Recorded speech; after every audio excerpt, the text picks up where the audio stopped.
awal mula saya bisa dipanggil melayani pada saat saya lahir baru, umur 14 tahun.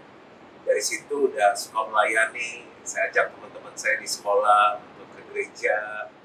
Tapi untuk mulai melayani sepenuh waktu itu tahun 1995. Jadi saya lulus tahun 1994. Nah, sebelum lulus saya harus mengerjakan yang namanya tesis di kuliah saya.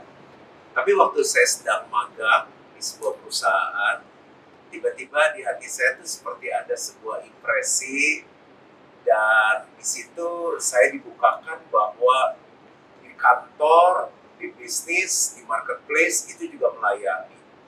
Tapi Tuhan tuh seperti seolah-olah bicara, kalau semuanya mau jadi pebisnis, semuanya jadi profesional, semuanya ada di marketplace, dan kalau semuanya perlu Tuhan, datang ke gereja, siapa yang akan melayani? Lalu mulai dari sana hati saya seolah-olah terpanggil. Saya uji lewat doa, peneguhan, akhirnya saya memutuskan untuk melayani sepenuh waktu.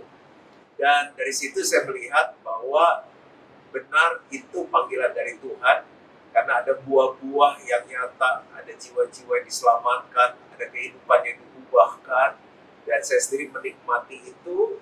Ada peneguhan-peneguhan dari banyak orang bagaimana mereka diberkati lewat pelayanan saya, dan itu yang membuat saya bertahan sampai saat ini. Pertama karena panggilan Tuhan, yang kedua melewati semua tantangan, saya bisa bertahan menikmatinya, dan ketiga banyak buah-buah yang dihasilkan, dan itu semua untuk memuliakan Tuhan.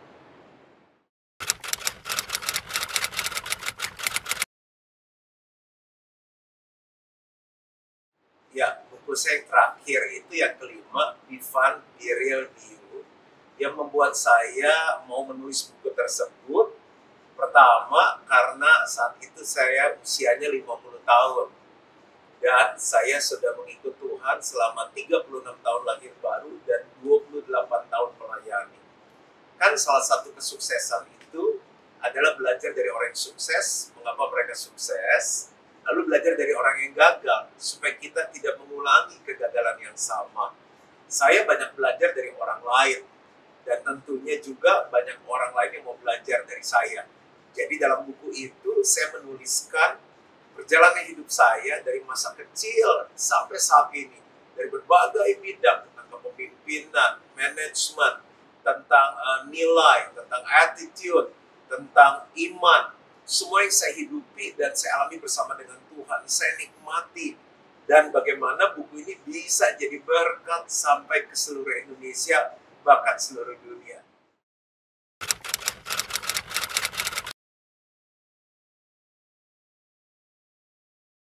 Ya, menurut saya, kesuksesan di dalam Kristen atau di dalam Tuhan sama sekali tidak berkaitan dengan materi. Itu hanya dampak, itu hanya akibat saat kita benar-benar mengikuti jalan sukses dari Tuhan. Jadi jalan sukses yang dari Tuhan adalah saat kita bisa memiliki hubungan pribadi dengan Tuhan. Bukan hanya kita suka berdoa, tapi kita juga bisa mendengarkan apa isi hati Tuhan dalam hidup kita, dan kita melakukannya. Sebuah komunikasi dua arah.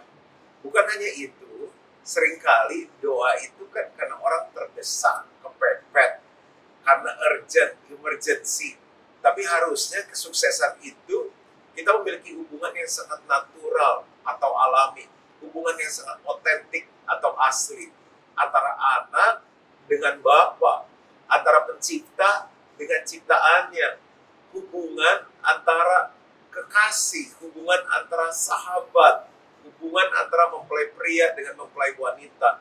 Jadi menurut saya adalah sebuah hubungan yang benar-benar real, hubungan yang benar-benar dinikmati. Itu yang paling utama sukses di dalam pengiringan kita kepada Tuhan.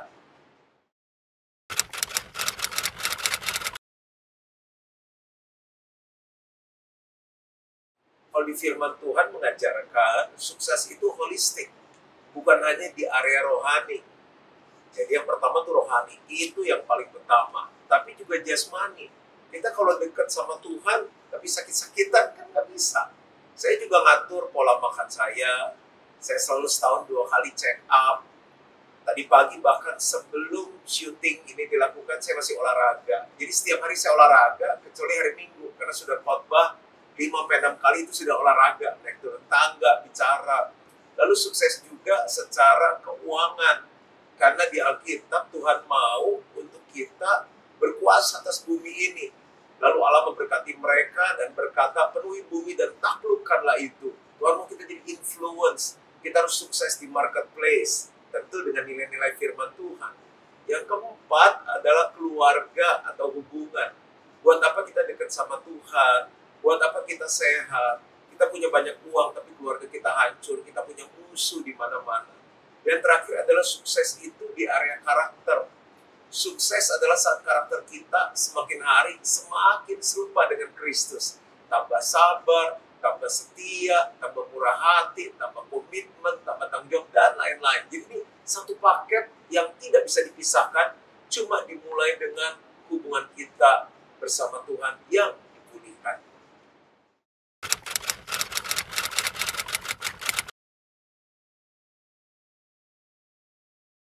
Yang pertama, jangan pernah takut untuk mencoba. Karena waktu kita mencoba, kita akan tahu. Jadi jangan stuck di satu bidang. Kalau kita masih muda, kesempatan mencoba itu masih banyak. Dan saat kita mencoba itu, mungkin kita mengalami kegagalan. Itu bukan berarti akhir dari segalanya. Kemungkinan lewat kegagalan itu kita bisa belajar, dan next-nya kita akan jadi lebih baik. Belajar dari kegagalan. Yang kedua, milikilah seorang mentor. Kalau kita mau ada di sebuah bidang, ada mentor yang mendukung kita. Karena semuanya kita nggak bisa tahu dalam hidup. Makanya orang-orang hebat dalam olahraga misalnya masih ada coach. Karena mereka yang bisa kasih tahu pukulannya salah, berdirinya kurang tegak, nanti tinggal kamu bermasalah. Sama seperti kita nggak bisa lihat punggung kita sendiri. Perlu orang lain, perlu cermin mungkin untuk kita bisa melihat bagian belakang kita. Kalau kita mau sukses di dalam Tuhan, kita perlu orang lain. Mulai berdoa, Tuhan, siapa mentor yang tepat. Yang ketiga, milikilah komunitas yang sehat. Karena dalam komunitas itu kita bisa bertumbuh, melatih karakter kita. Karena sukses tanpa karakter yang kuat, nggak akan ada yang bisa menang sukses kita. Sehingga kita lihat ada orang yang sudah hidupnya naik di atas, tiba-tiba jatuh. Kita perlu komunitas rohani, kita perlu komunitas yang mungkin bidangnya sama, yang bisa menyemangati kita, saling belajar. Dan yang keempat, yang terakhir, teruslah belajar. Karena dunia berubah dengan sangat cepat. Apa yang dulu misalnya baik, yang dulu misalnya laku, mungkin sekarang sudah nggak baik lagi, nggak laku lagi karena ada yang lebih baik. Terus ikutlah di dalam pergerakan Tuhan yang pertama, yang kedua dengan pergerakan dunia ini. Terus belajar, baca buku, ada banyak media, dan juga kita bisa belajar langsung dari pengalaman kita. Waktu kita berjalan, jatuh, berjalan, berhasil, ada banyak hal yang kita bisa pelajari.